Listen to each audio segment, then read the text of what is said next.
Muy buenas noches, mis hermanos. Qué gusto y qué gozo me da verlos. Gracias a Dios que están hoy acá.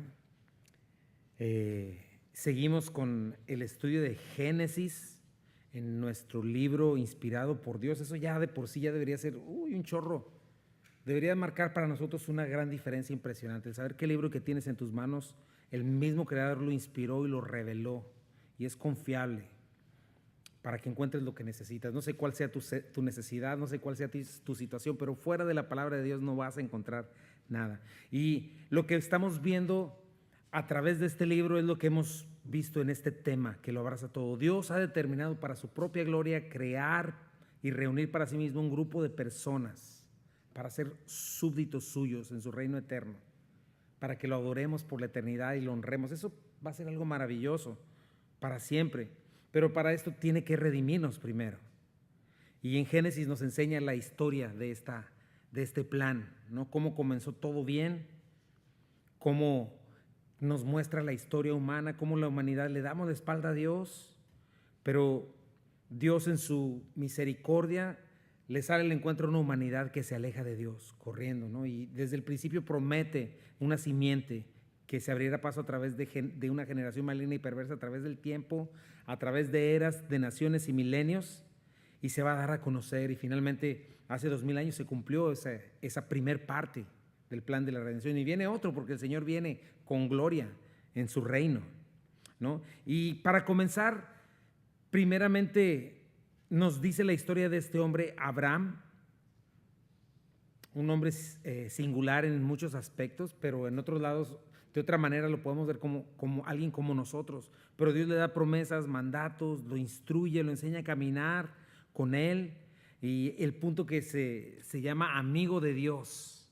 Y en Abraham tienes que poner atención porque así Dios trata con nosotros. Así Dios se revela contigo cada vez que tú dices, Dios mío, habla mi corazón, habla mi vida en tu palabra. Muchas de las cosas en las que Dios se reveló a Abraham y cómo Abraham aprendió a caminar con él, así es contigo en tu vida, ¿no? Y la semana pasada vimos el clímax de la vida de este hombre de fe, ¿te acuerdas? La Biblia tiene muchos, le llamamos dos cosas, que hay más que esto, pero se le llaman tipos o sombras, ¿verdad?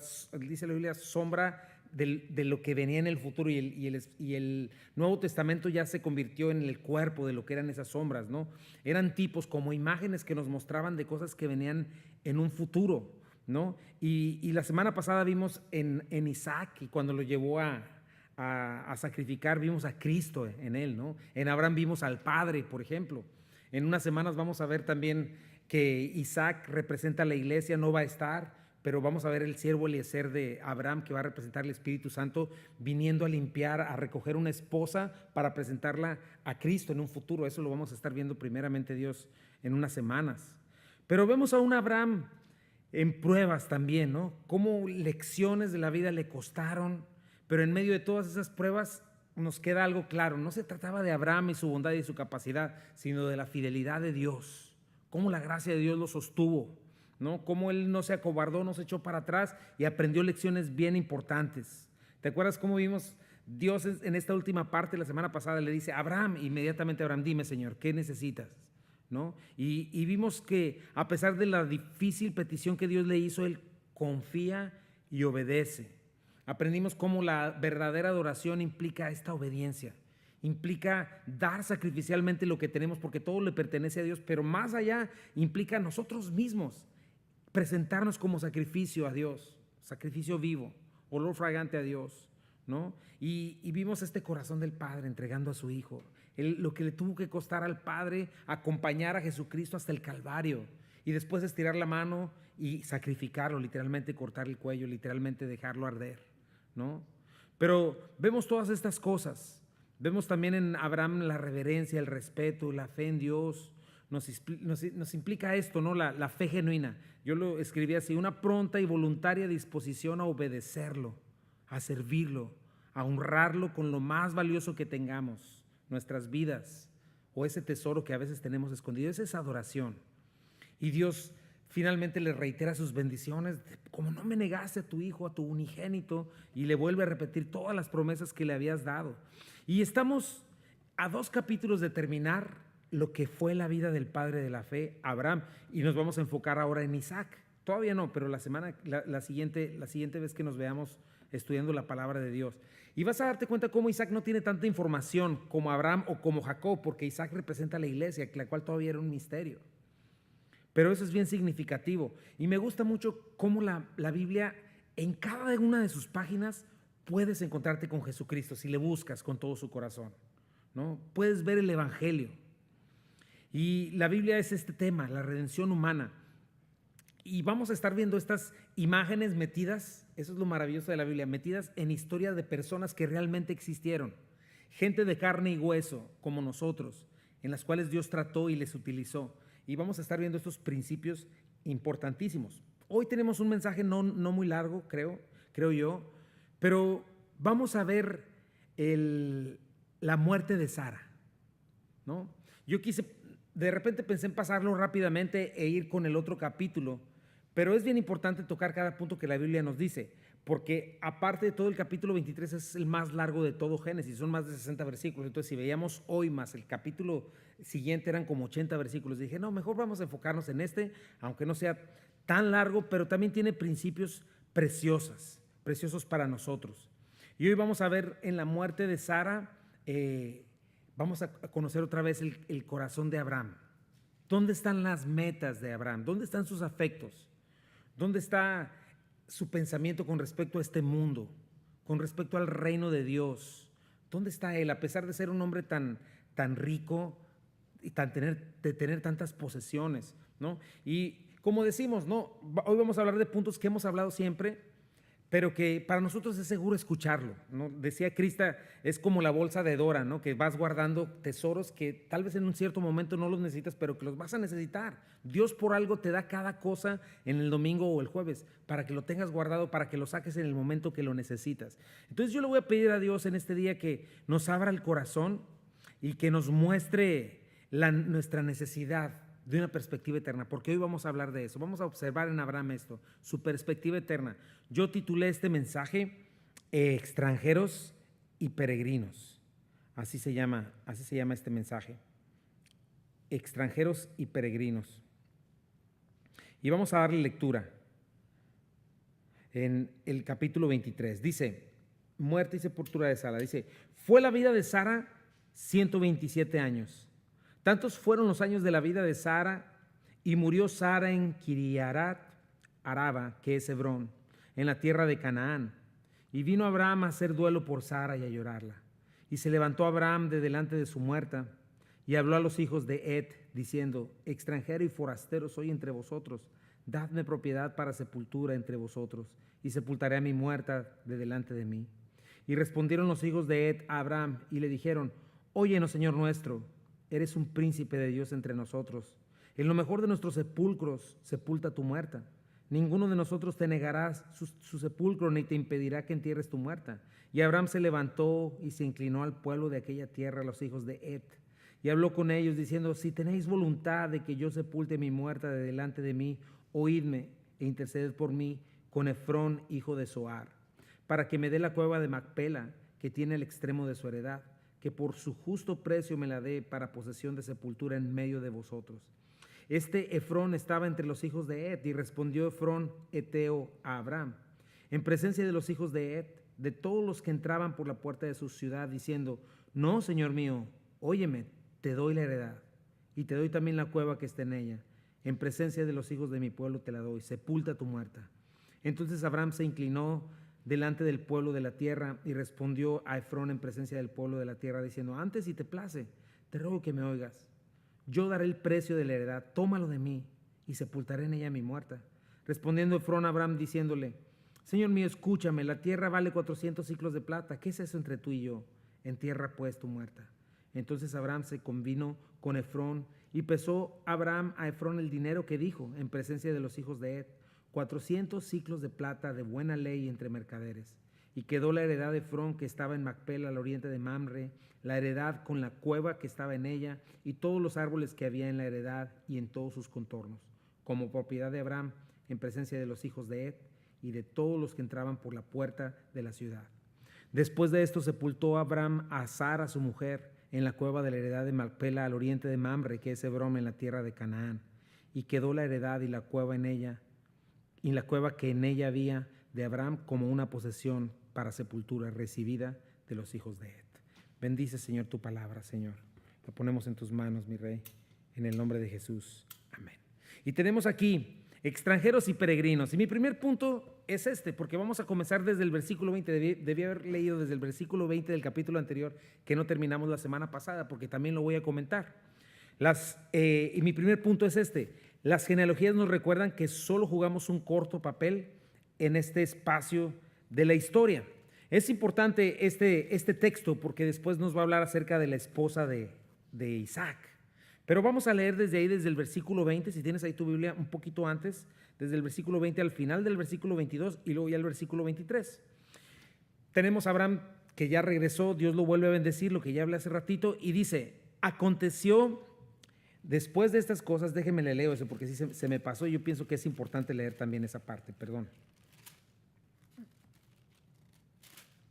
Dice así el versículo 22.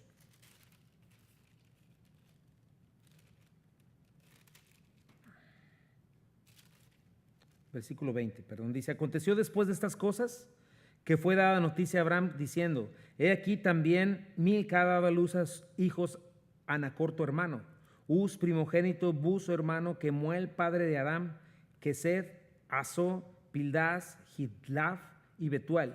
Y Betuel fue el padre de Rebeca. Estos son los 8 hijos que dio a luz Milca de Nacor, hermano de Abraham. Y su concubina, que se llama Reuma, dio a luz también a Teba, a Gaham, a Taaz y a Maaca. Y ya sigue todo lo que leímos hace ratito. Y primeramente comienza con esto, ¿no? Y ese es mi primer punto con respecto a extranjeros y peregrinos. Las genealogías nos recuerdan que solo jugamos un corto papel en este espacio de la historia. Y comienza con eso diciendo, aconteció después de estas cosas. Es importante que cuando tratamos con libros históricos como este, tenemos que observarlos, mis hermanos, aprender a observarlos de la manera correcta. Las cartas, por ejemplo, nos dan mucha riqueza cuando vamos palabra por palabra. Entendemos la interpretación y la aplicación. Pero este tipo de libros, como los evangelios, como los libros históricos, necesitamos usar mucho nuestra imaginación. Necesitamos meternos dentro de la historia. Dice el estudio inductivo, si hay un olor, huélelo. Si hay una emoción, siéntela. Si hay un grito, escúchalo. Entonces es ponerte en los zapatos de los que están ahí. Otra cosa importante para interpretar es tomar en cuenta el contexto cultural, social o político, ¿no? ¿Por qué? Porque todo esto está escrito en una cultura occidental, perdón, en una cultura oriental, no occidental como en la que vivimos. Entonces, si tú te pones a querer juzgar esto como Disney o Hollywood, ya estás equivocado, ¿no? Es diferente, nos muestra muchas cosas distintas. Por ejemplo, otra cosa que observamos es que de un versículo a otro pueden pasar horas, ya lo había comentado eso, días, semanas, meses, años, hasta milenios, ¿no? De un versículo a otro. Otra cosa importante es que en estos tiempos pues no había medios de comunicación, no hay teléfono, olvídate de eso, no hay wifi, no hay correo, ni correo electrónico, no hay televisión, no hay aviones, no hay autos, no hay trenes, la gente viaja mayormente a pie, ¿verdad? En camellos o en mulas o en caballos. Entonces es lento, no hay leyes como las nuestras, todo es al estilo como al salvaje oeste porque no hay una ley establecida, había ciertas leyes, pero no es así como en nuestros tiempos. La palabra de alguien significaba mucho, ¿verdad? No existía un papel moneda o una moneda en especial, entonces las cosas eran de una manera distinta. Y bueno, después de estas cosas, después que esto sucede, vemos después del nacimiento de Isaac, todas estas cosas que vimos, el sacrificio de Isaac, de pronto viene esto a Abraham, a su mente, ¿no? Viene a él estas noticias. Habían pasado ya como 70 años de que Abraham no veía a su familia. Entonces pasa el tiempo, quizá mercaderes vienen y le dan estas noticias acerca de su familia. Y es importante porque yo creo que Abraham estaba orando y Dios le está empezando a pensar, bueno, Isaac ya es mayor. Para este tiempo Isaac ya tiene casi cerca de 40 años y está pensando, se va a casar, pero ¿cómo voy a hacer, Señor? Muéstrame qué debo hacer. Y para ese momento el Señor viene y le muestra, ahí está tu familia y tu familia también ha sido próspera, ¿no?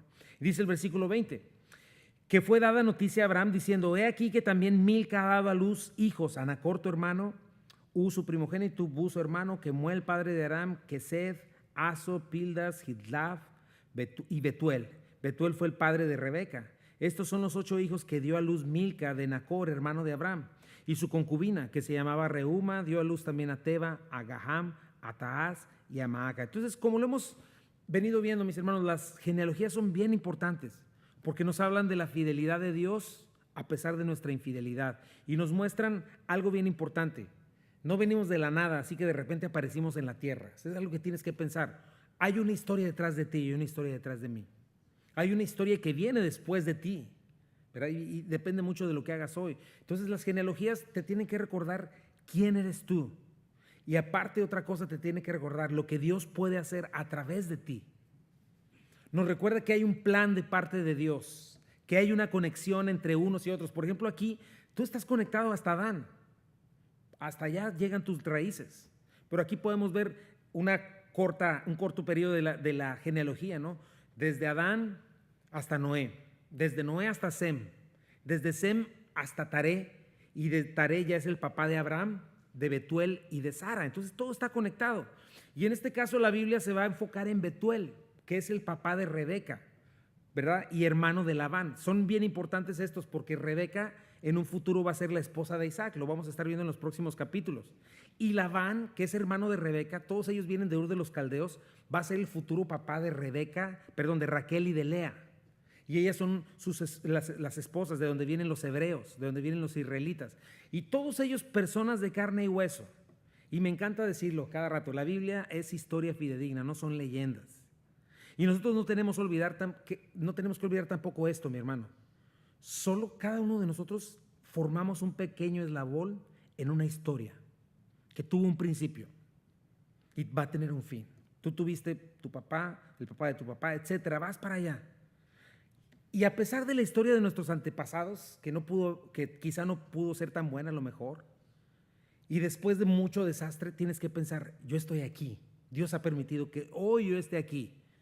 Dios ha sido fiel y aquí estoy a pesar de lo que sucedió. Piensa en cuántas cosas tuvieron que darse para que el día de hoy tú seas quien eres.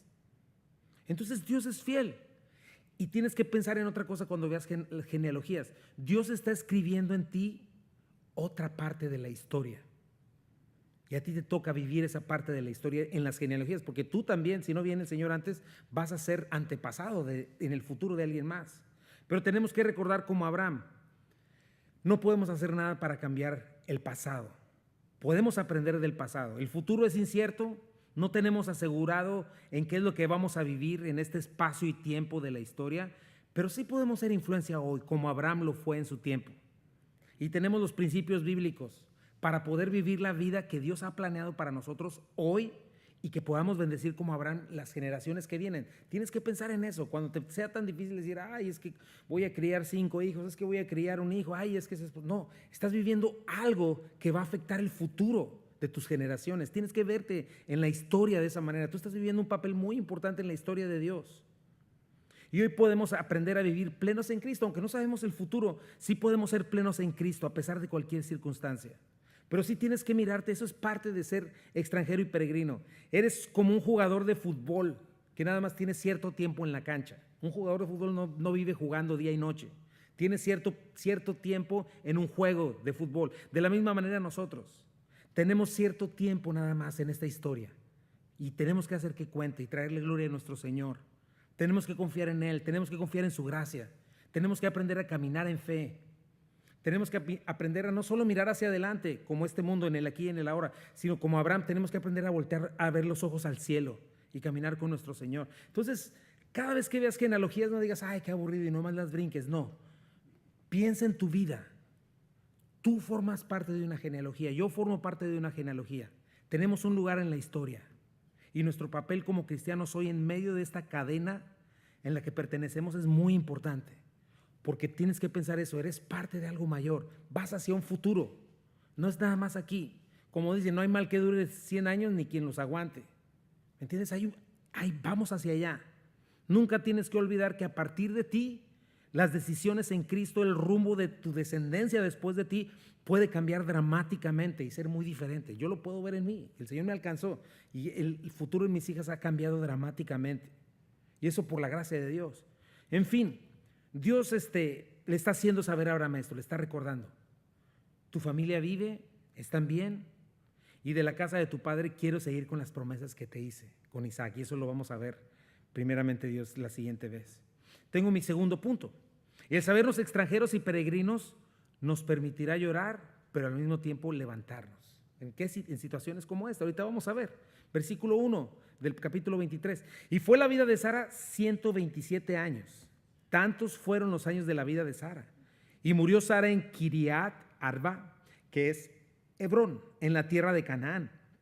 Y vino Abraham a hacer duelo por Sara y a llorarla. Bueno, Sara aquí es la única mujer en la Biblia de la que se menciona su edad. Pero es muy importante eso, ¿no? ¿Por qué? Porque su hijo Isaac, ¿cómo nació? Nació en circunstancias imposibles, de manera sobrenatural, cuando ella tenía 90 años. Y entonces Isaac, ¿qué es? Un tipo de Jesús. Así como Jesús nació de una virgen igual en circunstancias sobrenaturales, de la misma manera. Es importante que sea mencionado esto, es bien significativo. Pero imagínate, la vida de Sara está terminando. Toda una historia con su esposo Abraham. Pruebas, equivocaciones, comprobar la fidelidad de Dios. Ella en un tiempo de su vida fue rejuvenecida, quedó embarazada a los 90 años después de décadas de estar esperando un hijo. Disfruta a su hijo por 40 años casi, pero finalmente le llega el tiempo y muere aquí en Kiriat Araba, que es Hebrón en Canaán, ¿no? Que es parte de la tierra prometida. Entonces piensa en el dolor de Abraham, de la despedida, y dice que hace duelo por ella, que llora, y eso me gusta, porque a veces pensamos que no tienes que mostrar una cara de ese tipo cuando hay situaciones, porque eres cristiano, tienes que tener sonrisa todo el tiempo y gozo. No es así. Dios se compadece con nosotros. Es algo muy importante y Él entiende nuestro dolor. Ahora, Él no fue quien creó la muerte o el dolor. Nosotros le escogimos al pecar. La escogimos y la estamos escogiendo cada vez que pecamos. Escogemos cosas que no nos convienen. Pero yo recuerdo, por ejemplo, al Señor delante de la tumba de Lázaro. ¿Te acuerdas en Juan 11? A quien Él iba a resucitar. Pero dice, Juan 11, 32 al 35, dice, María, cuando llegó a donde estaba Jesús, al verle, se postró a sus pies, diciéndole, Señor, si hubieses estado aquí no habría muerto mi hermano. Jesús entonces, al verla llorando, y a los judíos que le acompañaban también llorando, se estremeció en espíritu y se conmovió y dijo, ¿dónde le pusiste? Le dijeron, Señor, ven y ve. Y Jesús lloró. Checa, y más adelante repite, en Juan 11:38, dice, Jesús profundamente conmovido otra vez vino al sepulcro. Era una cueva y tenía una piedra puesta encima. O sea, el Señor se compadece de nuestras debilidades. ¿Por qué llora? Obviamente sabía que iba a resucitar a Lázaro unos minutos después, pero lloraba por la condición humana. El dolor, la muerte, la angustia, el temor, tener que pasar por estas experiencias, no es algo que Dios diseñó para nosotros, pero que Dios nos acompaña en medio de estas cosas. Dice la palabra de Dios en Hebreos 4:15, nuestro sumo sacerdote comprende nuestras debilidades, entiende tu dolor, entiende el mío, entiende cuando estás preocupado. Dice, porque enfrentó todas y cada una de las pruebas que enfrentamos nosotros, sin embargo, él nunca pecó. Entonces, Salomón también en algún momento de su vida, cuando estaba lejos de Dios y quiere experimentar la vida sin Dios y darle vuelo a la hilacha, mira lo que dice él, cuando él quiere ser feliz con las cosas de este mundo nada más. Dice Eclesiastés 3:1-4, todo tiene su momento oportuno. Hay un tiempo para todo lo que se hace bajo el cielo. Un tiempo para nacer y un tiempo para morir. Un tiempo para plantar y un tiempo para cosechar. Un tiempo para matar y un tiempo para sanar. Un tiempo para destruir y un tiempo para construir. Un tiempo para llorar y un tiempo para reír. Un tiempo para estar de luto y un tiempo para saltar de gusto. O sea, es algo que viene con la vida caída, con la naturaleza caída del hombre. Romanos 12:15 dice, gócense con los que se gozan, lloren con los que lloran. Entonces es importante que sepas eso. Dios no está pidiéndote que muestres siempre una cara endurecida o de sonrisa eterna, ¿no? Más bien Él sí quiere algo, que postrados y humillados delante de Él, aceptemos algo, nuestra temporalidad. En primer lugar, que las cosas así son en este mundo caído. Es inevitable, dijo Él, que vengan los tropiezos. En el mundo tendremos aflicción. Y número 2, que aceptemos su voluntad y que en esa humildad busquemos consuelo y descanso en Él. Claro que nuestro llanto por aquellos que se fueron en Cristo no debe ser desesperanzado. Tiene que tener esperanza, ¿no? Lloramos su partida porque por un corto tiempo no los vamos a ver, así como Él a Sara, pero sabemos que en verdad nos vamos a gozar con ellos en Cristo en un momento no muy lejano. Obviamente no estamos basados en historias absurdas, ¿no?, de nuestra imaginación, que me cuida desde el cielo y que quién sabe qué. No, estamos basados en las promesas de Cristo, en la seguridad del Evangelio. Eso es lo que nos da la paz. Dice Primera de Tesalonicenses 4, 13 al 14. Y ahora, amados hermanos, queremos que sepan lo que sucederá con los creyentes que han muerto, porque los tesalonicenses estaban muy asustados de que qué iba a pasar con los que ya se murieron si ya venía Jesús. Y les explica, para que no se entristezcan como los que no tienen esperanza. No debemos entristecernos de esa manera, desesperanzados. Versículo 14, pues ya que creemos que Jesús murió y resucitó, también creemos que cuando Jesús vuelva, Dios traerá junto con él a los creyentes que hayan muerto. Esa es una certeza que tenemos. ¿No te da alegría, mi hermano? O sea, puede haber tristeza, sí, pero no desesperanza. Por eso dice el versículo 3:3, checa lo que sigue después. Hay un tiempo de llorar, pero después dice, y se levantó Abraham delante de su muerte y habló a los hijos de Ed. O sea, Dios sí te da un tiempo, pero hay un tiempo en el que tienes que levantarte. Dios entiende nuestro dolor, nuestra tristeza, separarnos de alguien que amamos, pero debemos siempre buscar confort de parte de nuestro Señor, aceptar su voluntad, entendiendo que nadie es eterno en esta tierra, y si pasamos tiempo con Él y su palabra, entonces comenzamos a agradecer sus bendiciones. Comenzamos a agradecer las cosas buenas que nos permitió vivir con los que amamos, con los que quizás se fueron antes que nosotros, pero tiene que llegar el momento en el cual nos levantamos y comenzamos a caminar otra vez, con una convicción firme de que en verdad esperamos un lugar mejor y que vamos a ver a los que se separaron de nosotros por un corto tiempo. Por eso vamos al tercer punto. Ese es el primer punto, ¿verdad? Caemos pero nos levantamos, lloramos pero no desesperanzados. Punto número 3. Debemos vivir en este mundo y ser una bendición, pero al mismo tiempo debemos vivir desarraigados, con las maletas hechas. Esa es otra parte de extranjeros y peregrinos. Dice el versículo 4, extranjero y forastero soy entre vosotros. Dadme propiedad para sepultura entre vosotros y sepultaré mi muerte delante de mí. Usted le está viendo a Sara que ya falleció. Checa cómo no está negando eso. Pero piensa en Abraham, mi hermano, un hombre bendecido por Dios, un hombre verdaderamente rico, pero tenía mucho dinero el hombre. De hecho, ¿sabes que Abraham pudo haber hecho la ciudad de Abraham? Pudo haber hecho un reino para sí mismo y reconocerse como el rey Abraham, justo como lo quiso hacer Lot. Abraham, durante todos estos años en el lugar donde estuvo, Dios lo bendijo abundantemente. Él se pudo establecer. Él se pudo haber convertido en ciudadano de Canaán, pero sin embargo no lo hizo. Y eso es algo muy fuerte, mi hermano. Imaginar que este hombre tan rico e importante, durante todo este tiempo, imagínate, nunca tuvo una casa propia. Nunca tuvo una tierra que pudiera llamar suya, sino que vivió literalmente como tú y yo viviríamos cuando nos vamos de vacaciones, ¿no? O si fueras de esos que a veces están dando conferencias por todos lados, que no están en casa, moviéndose de un lado a otro. ¿Cómo están esas personas? Ni siquiera pueden deshacer bien la maleta. ¿Cómo vivirían, ¿no? Lo necesario para ese día. Y donde quiera que estén, en cualquier hotel, así es el hotel más bonito. Yo he hablado con una persona que dice que vivían de 30 días que tiene el mes, 20 de ese mes estaban viajando. Entonces ya llega el momento y dice, tan bonito que esté el hotel, pero ya estás pensando, mi cama, mi casa, mi rutina, ya quiero regresar. Bueno, esa es la manera en la que vivió Abraham. Y esa es la manera en la que los cristianos deberíamos vivir. Porque sí, nosotros también como él amamos a un rey que no hemos visto, sentimos nostalgia por una casa o por un lugar que no conocemos todavía, pero en nuestro interior, en el interior del cristiano está el Espíritu Santo, como un adelanto del cielo, dice la Biblia, que nos da este anhelo, nos da este deseo. Y una y otra vez nos está diciendo la Biblia, hey, vivan como extranjeros y peregrinos. ¿Te acuerdas 2 Corintios? Lo hemos leído otras veces, 4:18. Así que no miramos las dificultades que ahora vemos. Checa, eso es lo que hace alguien que se sabe extranjero y peregrino. No miramos las dificultades que ahora vemos, en cambio, checa dónde están los ojos del cristiano.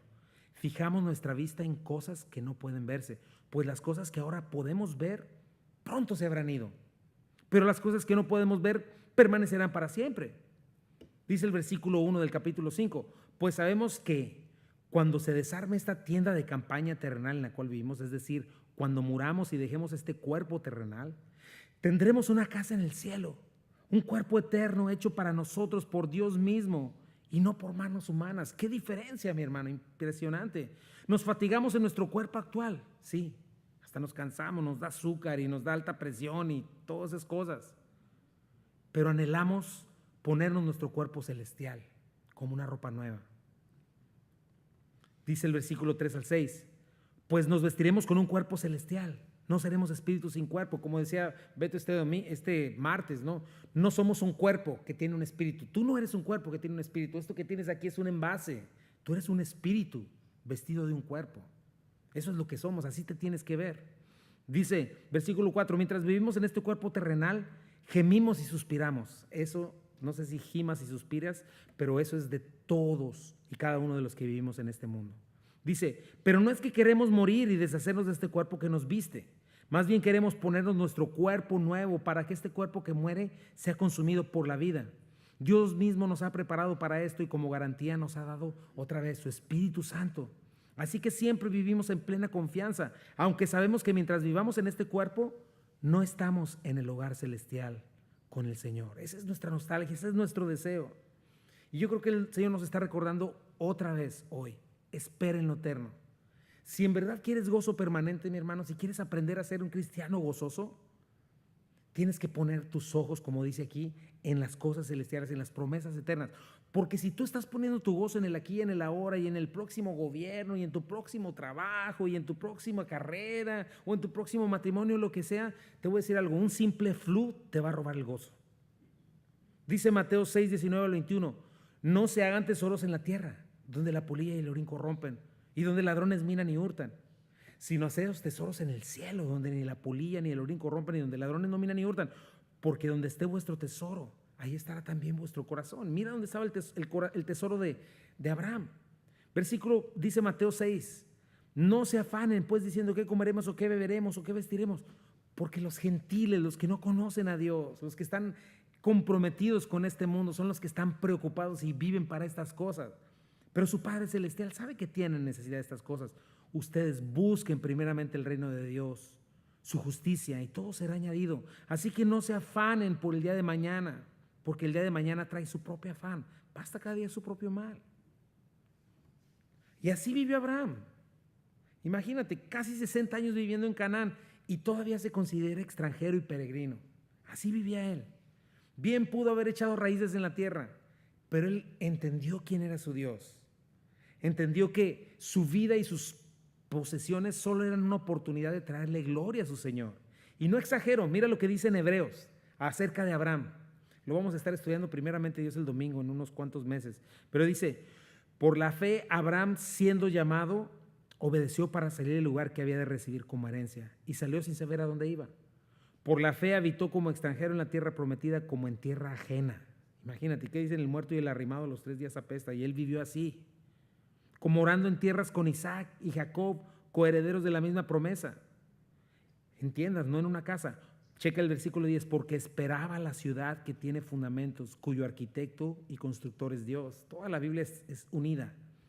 Dice el versículo 13 de Hebreos, conforme a la fe murieron todos estos, sin haber recibido lo prometido, sino mirándolo de lejos, creyéndolo, saludándolo, confesando otra vez que eran extranjeros y peregrinos sobre la tierra. Porque los que estos dicen claramente dan a entender que buscan una patria. Pues hubiesen estado pensando en aquella de donde salieron, ciertamente tenían tiempo de volver. Y es claro, Abraham nunca compró una casa ahí porque anhelaba una patria mejor, una celestial. Dice, y esto me encanta, por lo cual Dios no se avergüenza de llamarse Dios de ellos, porque les ha preparado una ciudad. Entonces tienes que recordar eso, mi hermano. Guárdalo en tu mochila, recuérdalo otra vez. Tenemos otra identidad. Aunque de donde hayas nacido, México, cualquier otro país, no, tienes otra identidad ahora. Eres parte de otro reino.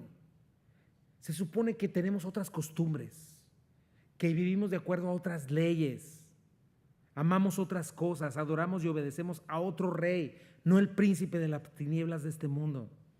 Se supone que nosotros vivimos bajo otro código. Como cristianos tenemos otro sistema de valores, y Abraham así lo entendía. ¿Quieres saber un poquito de cómo se conduce un extranjero y peregrino y ciudadano del reino celestial en este mundo impío? ¿Cómo debería ser nuestro deseo? Mira lo que dice Primera de Pedro 2, 10 al 12. Ustedes que en otro tiempo no eran pueblo, pero que ahora son pueblo de Dios, que en otro tiempo no habían alcanzado misericordia, pero que ahora han alcanzado misericordia, esta nueva identidad. Dice, amados, yo les ruego como extranjeros y peregrinos, otra vez la misma palabra, que se abstengan de los deseos carnales que batallan contra el alma. Eso hace un hijo de Dios, un hijo del reino. Manteniendo buena vuestra manera de vivir entre los gentiles, para que en lo que murmuran de ustedes como malhechores glorifiquen a Dios en el día de la visitación, cuando consideren sus buenas obras. ¿Cuáles buenas obras? Bueno, sabiendo que son una respuesta, las preparó de antemano Dios, seguimos, 1 de Pedro 2:13, por amor del Señor o por amor al Señor, respeten a toda autoridad humana, ya sea al rey como jefe de Estado. Eso es lo que hace un hijo del reino. Versículo 15 de 1 de Pedro dice, la voluntad de Dios es que la vida honorable de ustedes calle a la gente ignorante que los acusa sin fundamento alguno, pues ustedes son libres, pero a la vez son esclavos de Dios, así que no usen su libertad como una excusa para hacer el mal. Respeten a todos, amen a sus hermanos en Cristo, teman a Dios, respeten al rey. Ustedes, los que son esclavos o los que están bajo en una empresa, ahora sería eso, deben aceptar la autoridad de sus amos con todo respeto. Hagan lo que ellos les ordenan, no solo si son bondadosos y razonables, sino también si son crueles. Y la lista sigue y sigue, mi hermano. La Biblia nos llama a la santidad, a la piedad, a la bondad, porque eso es lo que un hijo del reino de Dios, del reino de los cielos, manifiesta, mi hermano. Y un hijo del reino es como Abraham. Abraham lo vimos, sí, se equivocó y todo, pero no comprometió sus convicciones por codicias temporales. Esperó en el Señor. Y tú eres testigo cuánto Dios bendijo a Abraham. Pero Abraham, ¿sabes qué hizo? Nunca permitió que su corazón se fuera tras las bendiciones de Dios. Él se esforzó para que su corazón estuviera tras el que bendice y el que promete, no tras las bendiciones. Es algo que tenemos que aprender. Abraham persistió, decidió vivir así. Porque te digo, bien pudo haber sido como Lot, pero checa sus decisiones, su familia, todo lo que él era, hablaba de su verdadera identidad, de su amor, de su devoción a Dios, a quién servía, a quién representaba. Claro, Abraham necesitaba un lugar para el cuerpo de Sara, porque Sara ya no podía seguirlo en su peregrinar, ¿no? Entonces necesitaba un resto para reposar, necesitaban un lugar para que sus restos reposaran. Pero checa, es algo bien interesante, porque en Sara vas a ver cómo él, de todos modos, es importante que no la manda a su tierra, sino que ahí la deja, en la tierra prometida. Y tengo mi siguiente punto, versículo 4. Punto número 4, perdón. El vivir de esta manera te permitirá ser un testigo fiel. Ahora vamos a ver un intercambio cultural o mercantil muy de esta cultura. Dice el versículo 5. Y respondieron los hijos de Et a Abraham y le dijeron, óyenos, Señor. Checa, eres un príncipe de Dios entre nosotros. En lo mejor de nuestro sepulcro sepulta tu muerta. Ninguno de nosotros te negará su sepulcro, ni te impedirá que entierres tu muerte. En primer lugar, date cuenta de algo, mi hermano. El mejor testimonio de un cristiano no es que nunca le pase nada. Porque a veces estamos con eso, ay, pues el que está haciendo bien y se porta bien y le va mal, ¿qué es eso? No es así. Tu mejor testimonio delante de los no creyentes no es que no tengas problemas, no es que siempre te vaya bien, que nunca te pase nada, que seas ¿cómo se llama? Bueno, no me acuerdo cómo se llama, pero que todo lo que tocas se hace oro. No es así. Lo que muestra un testimonio de la presencia de Dios en la vida de una persona es lo que estamos viendo en Abraham. Es su conducta, es su respuesta, especialmente en momentos de presión y de dificultades. Eso es lo que muestra, eso es lo que le trae gloria a Dios. ¿Cómo respondes en enfermedades? ¿Cómo respondes incluso en situaciones de muerte como esta? ¿Cómo respondes a la persecución? Por ejemplo, Mateo 5 nos da un ejemplo muy importante. Dice, ustedes han oído que se dijo, ojo por ojo y diente por diente. Pero yo les digo, no resistan al que les haga mal. Si alguien les da una bofetada en la mejilla derecha, presión, persecución, humillación, vuélvele también la otra. Si alguien te pone en pleito para quitarte la capa, déjale también la camisa. Si alguien te obliga a llevarle la carga 1 kilómetro, llévasela 2. Al que te pida, dale. Y al que quiera tomar de ti prestado, no le vuelvas la espalda. Presión, situaciones difíciles.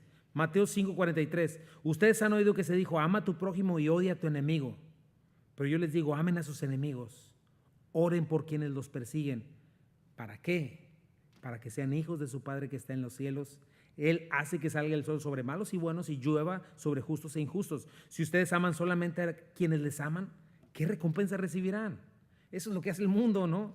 ¿Acaso no hacen hasta los recaudadores de impuestos, que eran considerados lo peor de lo peor? Y si saludan a sus hermanos solamente, ¿qué demás están haciendo? ¿Acaso no hacen eso hasta los gentiles? Eso hacen hasta los narcotraficantes. Se dicen compadres y todo el rollo. Versículo 48 dice, por tanto sean perfectos, así como vuestro Padre Celestial es perfecto o completo. Entonces es algo importante, mi hermano. ¿Cuál es tu reacción a la hora del conflicto? ¿Cuál es tu reacción delante de la tentación y que están ahí los creyentes a un lado tuyo? ¿Cómo te ves para un no cristiano cuando de pronto quizás recibas noticias como cáncer, pérdida de trabajo, la muerte de alguien que amas? Te voy a decir algo, los incrédulos están viendo, nos están viendo. ¿Cómo vamos a responder?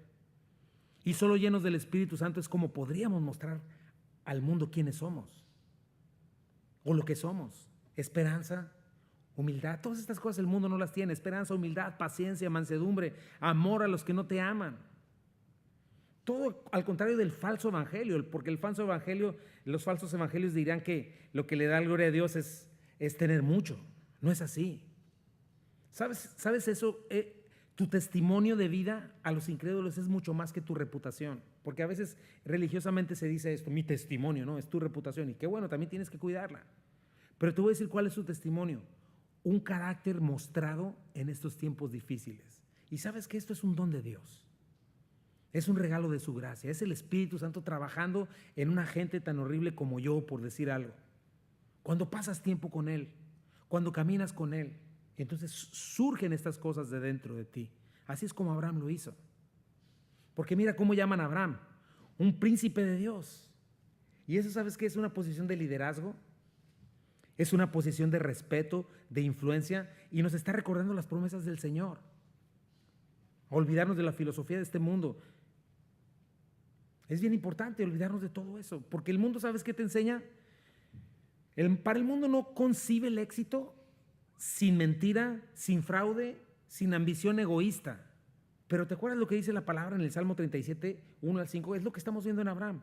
No te impacientes a causa de los malignos, no tengas envidia de los que hacen iniquidad, porque como hierba serán pronto cortados y como la hierba verde se secarán. Confía en Jehová, haz el bien y habitarás en la tierra y te apacentarás de la verdad. Deleítate a sí mismo en Jehová y Él te concederá las peticiones de tu corazón. Encomienda a Jehová tu camino y confía en Él y Él hará. ¿Te acuerdas lo demás? El principio de la sabiduría es el temor de Jehová. Entonces, ahí está el fruto verdaderamente estable. No un mero enriquecimiento, porque la gente se quiere enriquecer rápido, ilícitamente, pero ahí no hay una vida estable. Ahí no hay una vida llena de gozo y paz. Este es el verdadero testimonio de un hombre de fe, que vive como extranjero en la tierra. Y vivimos en una tierra que es hostil al rey que servimos, mis hermanos. Pero, ¿por qué checa eso? Los hititas no dejaban de ser impíos, pero Abraham enseña cómo aún así se puede ser fiel a Dios sin comprometer la verdad. Y Dios lo levanta. Las bendiciones de Abraham estaban sobre él y Abraham no dejó de ser lo que era. Le dan este título. Número 5. El vivir de esta manera te permitirá negociar con libertad y sin temor. Eso fue algo interesante que también dice, versículo 7, y Abraham se levantó y se inclinó al pueblo de aquella tierra, a los hijos de Et, y habló con ellos diciendo, si tenéis voluntad de que yo sepulte a mi muerta delante de mí, oídme e interceded por mí con Efrón, hijo de Zoar, para que me dé la cueva de Macpela que tiene al extremo de su heredad, que por su justo precio me la dé para posesión de la sepultura en medio de vosotros. Quizá Abraham le había echado ya el ojo a este lugar desde tiempo atrás, que estaba en el encinar de Mamre, todo esto, y les pide que se la vendan. Dice el versículo 10, este Efrón, o este hombre, estaba entre los hijos de Et, y respondió Efrón eteo a Abraham, en presencia de los hijos de Et, de todos los que entraban por la puerta de esa ciudad, diciendo, no, señor mío, óyeme, te doy la heredad, te doy también la cueva que está en ella, en presencia de los hijos de mi pueblo te la doy, sepulta tu muerte. Y están en esta negociación al estilo oriental, ¿no? Es posible que el protocolo mandara eso, que no necesariamente se le estaba regalando, sino que le estaba, así el protocolo comenzaba con eso, te la regalo, pero Abraham tenía que responder, no, no me la regales, véndemela. Y luego ya se le daba un precio, luego del precio Abraham tendría que negociar ese precio, pero Abraham ya no negocia, lo vamos a ver más adelante, ¿no? Versículo 12. Entonces Abraham se inclinó delante del pueblo de la tierra y respondió a Efrón en presencia del pueblo de la tierra diciendo, antes si te place te ruego que me digas, yo te daré el precio de la heredad, tómalo de mí y sepultaré en ella mi muerta. Respondió Efrón a Abraham diciéndole: Señor mío, escúchame. La tierra vale 400 ciclos de plata, ¿verdad? Ahí está el sablazo, ¿no? ¿Qué es eso entre tú y yo? En tierra pues tu muerta. Entonces Abraham se convino con Efrón y pesó a Abraham a Efrón el dinero que dio en presencia de los hijos de Ed, 400 ciclos de plata de buena ley entre mercaderes. Entonces checa eso, mi hermano. Están a la puerta, que era el lugar oficial de los negocios, del gobierno. Hay testigos oficiales, pero de alguna manera para Abraham no era suficiente la palabra de Efrón o los testigos. Para él era necesario poner un precio y dejar la negociación oficialmente terminada. ¿Por qué? Abraham está actuando sabiamente. Está pensando no solamente en este futuro, y es algo importante, ¿verdad? Porque no nada más debemos estar pensando en el cielo y en aquello y acá y descuidar todo lo que tenemos aquí, no. Tenemos que ser buenos mayordomos. Y Abraham está pensando en un futuro, porque se estaba arriesgando a no pagar que en un futuro quitaran hasta los huesos del lugar, porque dijera, es un regalo, no, pues ahora te lo quito, ¿no? Oficialmente lo deja ahí. Sabiamente actúa Abraham, con la mente puesta en la eternidad, pero con los pies bien firmes en esta tierra, ¿no? Entonces es bien importante eso, mi hermano. Tienes que equilibrar las dos cosas. Como dicen, muchas veces es más espiritual lo que haces con tu cartera. Si compras un auto o una casa, que lo que haces el domingo en la iglesia. Muchas veces es más espiritual eso. ¿Por qué? Porque en ese tipo de cosas son las que muestran tu corazón. Ahí es donde muestras tu verdadera adoración, lo que amas, lo que te da seguridad, lo que te pueda dar estatus o respeto. Entonces la Biblia nos enseña eso, mi hermano, nos enseña que debemos de ser fieles con las cosas que Dios nos ha dado aquí. Somos mayordomos y tenemos que cuidar lo que estamos haciendo aquí, no debemos de dejarlo ahí, no, es importante tener los ojos bien puestos. Es más, mira, la Biblia nos enseña que debemos ser sabios. Jesucristo dijo eso en Mateo 5, 37, 34, 37, nos da un principio muy bueno. Dice: además habéis oído que fue dicho a los antiguos, no perjurarás, sino cumplirás al Señor tus juramentos. Pero yo os digo, no juréis en ninguna manera, pero sea vuestro hablar sí, sí, no, no, porque lo que es de más de esto, de mal procede. Bueno, en tiempos de Jesús, como hoy en día, la palabra de la persona ya se había diluido tanto que ya eran mentirosos y transeros. Entonces comenzaron a hacer diferentes tipos de juramentos, ¿no? Así como que si te juro por el osito Bimbo, pues no vale, ¿no? Pues si te juré por el osito Bimbo, ni modo, ya te trancé, ¿no? Y así decían, ¿no? Te juro por el cielo y te juro por el templo o te juro por la ofrenda. Entonces, dependiendo de eso, o sea, como decir aquel que te juro esto, el otro y atrás está haciendo changuitos, ¿no? Una cosa así, por el estilo. Por eso el Señor les dice, ¿saben qué? Sencillamente no sean ni mentirosos ni transeros. Digan sí o digan no. Y que su palabra sea tan firme y respaldada por la verdad que no tengan necesidad de jurar nada. Eso es lo que está diciéndoles el Señor. Y son cosas importantes, porque estamos también con eso haciendo que se vitupere el nombre de Dios o no. Nuestros negocios son importantes. Hacer todas las cosas bajo la ley, en términos oficiales, todas esas cosas nos protegen y protege a los que están negociando con nosotros. Y es mejor hacerlo desde un principio, y eso no es malo, porque para eso están las leyes puestas. Si tú haces eso, vas a tener un mejor testimonio delante de los incrédulos o de los creyentes. Si tú tienes un negocio, cualquier cosa, te dicen, ¿sabes qué? Déjame orar. Después de haber orado dices, sí, vamos a darle, pero vamos al notario, esto, lo otro, o no, no puedo, ¿no? Aunque haya enojo, a largo plazo vas a tener un mejor testimonio, ¿no? Por eso, igual, tienes que orar las cosas antes de hacerlas. Si vas a dar algo, hazlo completamente, sin esperar nada a cambio. Si no, entonces especifica con claridad, no, no puedo, ¿no? Como dicen, cuentas claras, amistades largas, ¿no? Parte del rollo, sí, sí, no, no, es solo un punto, pero me encantó ver esto en la vida de Abraham. Y yo creo que es un buen principio para nosotros. Y vamos a ver nuestro último punto, número 6. Cuando entremos a este mundo, debemos comenzar a pensar en nuestro salir de este mundo. Esa es la manera en la que tenemos que pensar como extranjeros y peregrinos aquí. Y quedó la heredad de Efrón, que estaba en Macpela, al oriente de Mamre, la heredad con la cueva que estaba en ella y todos los árboles que había en la heredad y en todos sus contornos, como propiedad de Abraham, en presencia de los hijos de Ed y de todos los que entraban por la puerta de la ciudad. Dice: después de esto sepultó Abraham a Sara, su mujer, en la cueva de la heredad de Macpela, al oriente de Mamre, que es en Hebrón, en la tierra de Canaán. Y quedó la heredad y la cueva que en ella había de Abraham como una posesión para sepultura recibida de los hijos de Ed. Vamos a ver estas últimas dos cosas aquí que son bien importantes. En primer lugar, checa eso. ¿Dónde quedan los restos de Sara? En la tierra prometida, ¿no? Pero es interesante eso. Abraham no está interesado en decir, no, pues ya se murió Sara y la voy a mandar a la tierra de mi papá, ¿no? Pero sin embargo sí va a traer de la tierra de su papá la esposa para Isaac. Porque hay algo bien importante, es esto. Dios está interesado en un lugar específico y en personas específicas. Cristo ama a su iglesia, la cual es su esposa, y le está preparando un lugar en el cielo. Y eso es algo muy importante porque ese es el plan de Dios. Cristo prometió redimirnos a nosotros, no a nuestras carteras, mi hermano. Es algo que tenemos que pensar.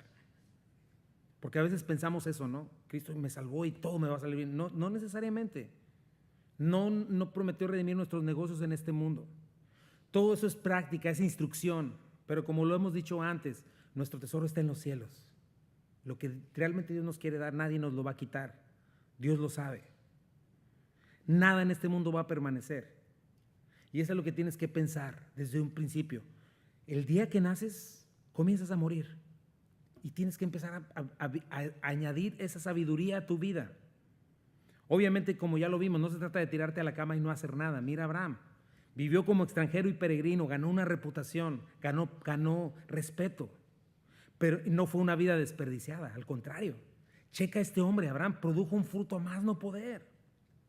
Todas las naciones de la tierra en todos los tiempos fueron bendecidas en la vida de Abraham, es lo que puedes ver. Un hombre de fe, caminó en fe. Abraham hizo más que todos los reyes de su tiempo. Abraham hoy sigue siendo el padre de la fe. Los heteos no sabemos ni quiénes son. El primer hombre a quien Dios se reveló después de la humanidad, huyó de Dios, fue Abraham. Por eso no pienses una mentira que el mundo te dice, mi hermano. No pienses que vivir una vida de fe es algo inútil. Todo lo contrario. Créele a Dios, busca primero el reino de Dios y su justicia y lo demás te será añadido. No por nada Dios te dio dones, te dio talentos, te dio recursos, te dio oportunidades, pero no para que las idolatres. No para que te arraigues a un mundo temporal o para que vivas como si fueras eterno aquí y ahora. Esas son dos premisas equivocadas que tienes que cambiar. Mira la vida de Abraham. Aquí estamos de paso, no es nuestro hogar. Checa a Abraham. Abraham habitó en la tierra que Dios le dijo la segunda parte de su vida. O sea, la mitad de su vida, Abraham la pasó en un lugar como extranjero y peregrino, confiando en un Dios invisible, confiando en promesas eternas, conociendo a su Señor, siendo llamado amigo de Dios. Y Dios lo bendijo a manos llenas. Pero Abraham nunca tuvo su corazón y su mente en eso. Y checa lo único que sí compra antes de morir. Porque es lo único que compró en toda su vida ahí en Canaán.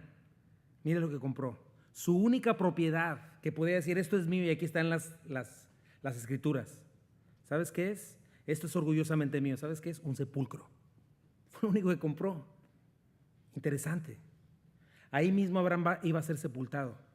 Después iba a ser sepultado Isaac, después Lea y después Jacob. Tú puedes verlo después. Ese es un pensamiento en lo eterno, mi hermano. Esa es una mente espiritual. Tener la mente bien cimentada en las cosas eternas y vivir de esa manera, recibiendo las cosas, siendo un buen mayordomo de parte de Dios. ¿Qué estás haciendo hoy? Eres parte de una genealogía. ¿Qué vas a hacer? Piensa en eso, porque con esto cerramos. ¿Dónde estás tú? ¿Estás todavía tan agarrado a este mundo que si te quitan esto o aquello sientes que te dejan encuerado? Tienes que pensar en eso. ¿Cómo te pones cuando no ves que las cosas temporales caminan como tú quisieras? ¿Estás viviendo con las maletas hechas? Como aquel predicador que anda por todos lados, que no tiene ni tiempo de deshacer su maleta, pero que está anhelando ya llegar a casa, pero bien ocupado. ¿O estás tan arraigado en este mundo con tesoros temporales que el día que te los arranquen te sientes el más miserable de este mundo? ¿Cómo te ven los demás? Con respecto a todo, tu familia, tus hijos, tu esposa, tus posesiones, tu trabajo, tu carrera, tu matrimonio. Es bien importante. ¿Cómo te ven los demás? ¿Cómo te están viendo ellos cuando respondes a la adversidad, a la prueba, a la humillación? Es de los que, estas son racistas y quién sabe qué. ¿Cómo respondes cuando estás bajo presión? ¿Se sigue tratando de ti o en verdad estás muriendo y estás glorificando a Cristo? Leamos un último texto. Dice así: no se turbe vuestro corazón, Juan 14, 1 al 3. ¿Creéis en Dios? Creed también en mí. En la casa de mi Padre muchas moradas hay. Si así no fuera, yo os lo hubiera dicho. Voy pues a preparar lugar para vosotros. Y si me fuere y os prepararé el lugar, vendré otra vez y los tomaré a mí mismo, para que donde yo estoy, ustedes también estén. Mis hermanos, esto es lo que somos. ¿Por qué no encontramos lugarcito aquí, mi hermano, en esta promesa? ¿Por qué no comienzas pidiéndole a Dios plenitud total en estas promesas y no en las cosas de este mundo? Porque te voy a decir algo, mi hermano, no somos de aquí. Y aunque sean los incrédulos, tampoco van a durar aquí. Estamos de paso. Este no es nuestro hogar. Algo que es interesante es que yo me acuerdo cuando era niño que los años y los días se me hacían eternos. Ahora se me hacen súper rapidísimos. Rápido pasan los años como días. Es bien importante porque estamos de paso aquí. Este no es nuestro hogar. Y nuestras vidas, nuestro carácter, nuestras decisiones necesitan enseñar a qué reino pertenecemos. ¿Quién es nuestro Padre? ¿Dónde está nuestra verdadera esperanza? Piensa en eso otra vez, mi hermano. ¿Qué puede hacer el hombre por nosotros? ¿Qué puede hacer un hombre pecador por nosotros ahora que están las elecciones en México? No hay esperanza en los hombres. Es necio esperar que un hombre nos vaya a cambiar la vida o nos vaya a salvar. Ya hubo uno que es hombre, pero infinitamente Dios, eternamente Dios, que es Jesucristo. Ya tenemos un benefactor. Ya podemos confiar en Él y obviamente actuar responsablemente si nos toca, si podemos votar, todo ese tipo de cosas. Pero ya tenemos en Él herencia, ya tenemos en Él algo que es eterno y que nada nos va a arrebatar. Nada nos puede arrebatar ya de su mano. Y privilegiadamente nos podemos llamar extranjeros y peregrinos, mis hermanos. Eso es lo que somos. Viene nuestro Rey, viene su reino. ¿Qué les parece? Vamos a orar. Y Señor, te damos gracias en esta noche, Señor. Gracias por tu palabra, Señor, por lo que nos recuerdas en la vida de Abraham. Señor, no hay mal que dure 100 años ni quien los aguante, Señor. De aquí a 100 años, lo que tanto nos preocupa no va a tener importancia ni relevancia, Señor. Quizá vengas antes o quizá nosotros vayamos allá, Señor, y nos encontraremos en gloria eterna, Padre. Pero te pido que nos ayudes, Señor. Ayúdanos, Señor, a no estar amando pues cosas miserables de este mundo, Señor, que en realidad no sacian, nunca han saciado a nadie, no dan seguridad, prometen mucho, pero no dan nada, dan un puño de cenizas, Padre. Te pido que nos ayudes, Señor, a encontrarnos en este lugar, en este tiempo, Señor, donde nos tocó vivir, Señor. Somos parte de una genealogía, Señor, es una realidad. Dios, antes de nosotros hubieron papás, abuelitos, bisabuelitos, tatarabuelitos. Señor, quizá no lo hicieron bien. Y sin duda estamos aquí por tu voluntad, Padre, porque quizá no era para que estuviéramos aquí, Señor, después de una conducta tan impía de algún antepasado, Dios. Pero aquí estamos, Señor. Y quizá la realidad es que no era lógico que nuestros hijos y los hijos de nuestros hijos vivieran algo diferente, Señor. Pero qué hermoso es que nos hayas salido al encuentro, Señor, y que nos hayas cambiado la vida. Y que hoy tenemos algo en nuestras manos, Señor, verdadero para poder cambiar el futuro. Dios, yo te pido por aquellos, si hay alguien aquí que está pues tan preocupado por las cosas de este mundo, que le puedas dar paz. Señor, si hay alguien acá, Señor, que está pasando por situaciones, o alguien que esté escuchando, quizá de muerte, no lo sé, Señor, que pueda recibir gozo, esperanza, Señor. En este mundo, Señor, tendremos aflicción, pero tú has vencido al mundo, dice tu palabra. Señor, lo mejor está por venir, tu reino viene. Dios, ayúdanos a comportarnos como extranjeros y peregrinos. Y ayúdanos, Señor, a mostrar, Señor, quién es nuestro Dios, quién es nuestro Padre, dónde está nuestro reino en verdad. Ayúdanos, Padre, por favor, que hay una diferencia. Y Padre, ponemos todas estas cosas en tu mano, Dios. Y yo te ruego, Señor, que nos permita, Señor, seguir viendo en Génesis riquezas preciosas, Señor, para nuestras vidas. Por favor, llévanos con bien a casa, bendice nuestras vidas, Señor, y en el nombre de Jesús pedimos todas estas cosas.